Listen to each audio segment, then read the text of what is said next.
చిన్నపిల్లల వంటి దీనత్వము. మీరు మారుమనసు ఉంది బిడ్డల వంటి వారైతేనే గాని పరలోక రాజ్యంలో ప్రవేశింపరని మీతో నిశ్చయముగా చెప్పుచున్నాను.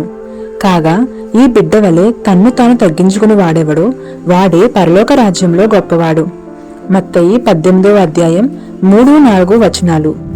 ఒక చిన్న బిడ్డ గ్రహింపుతో తన్ను తాను తగ్గించుకొనడు. తగ్గించుకొనుట అనునది ఒక చిన్న బిడ్డకు సహజ స్వభావము. తల్లి బిడ్డను గద్దించినా లేక శిక్షించినా తిరిగి తన తల్లి వద్దకే చేరుతుంది. పెద్దవారమైన మనము కొంచెము క్రోధాన్ని ఉంచుకుంటాము. మనము ఎదుగుచున్న కొలది ఆ క్రోధము మనతో పాటు ఎదుగుతుంది. అది మనకును దేవునికిని మధ్య ఒక పెద్ద పర్వతము వలె ఉంటుంది. కొందరైతే ఆ కొండను ఎన్నడూ తీసివేసుకొనలేరు. వారు దానిలోని కొంత భాగమును తీసివేయుటకు ప్రయత్నిస్తారు.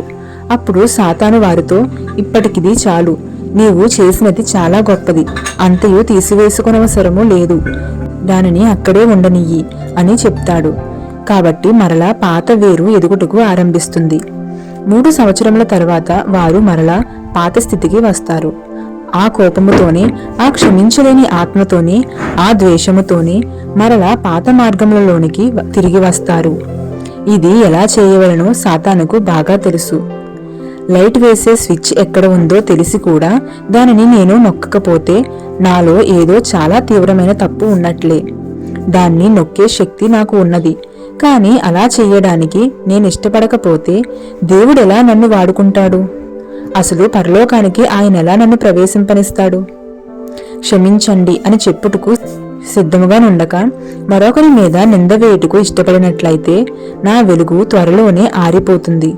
నీవు ఒక పెద్ద మనిషి వనుకుని మరొకరు క్షమించండి అని చెప్పవలనని తలంచినట్లయితే నీవు తప్పు చేయుచున్నావు. వెలుగులో నీతో పాటు నడవని వారెవరైనా ఉన్నారా?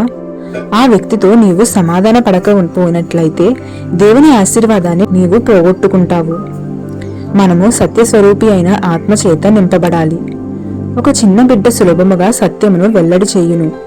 నీవు అబద్ధమును చెప్పమని నేర్పించినను అబద్ధము చెప్పుటకు అది కష్టపడుతుంది. మీరు మార్పు నుండి బిడ్డల వంటి వారైతేనే గాని సత్యస్వరూపి అయిన ఆత్మ నీలో ఉంటే నీవు సత్యమనే చెప్తావు. నీవు ఏమియూ దాయక బాహాటముగా ఉంటావు.